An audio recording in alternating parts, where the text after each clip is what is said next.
গরম ধরে গেছে, এমন গরম ধরছে। হ্যালো ফ্রেন্ড, তাও সে সকালের আলু ছিলা এই জাত রসুন সব কিছু দিয়ে দিল, লবণ,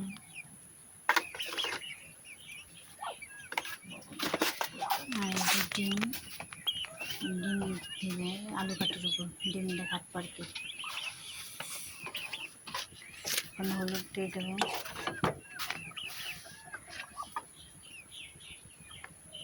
একটু এটাকে নেড়ে দেবো, নেড়ে কষা কষা পরে আর কি পানি দিই। আমার সে মরিচের গুঁড়া দিয়ে দিল, মশলার গুঁড়া দিয়ে যেতে এখন নাড়াচাড়া করবে। কি সুন্দর তো কষানো হয়ে গেছে, অল্প একটু পানি দিয়ে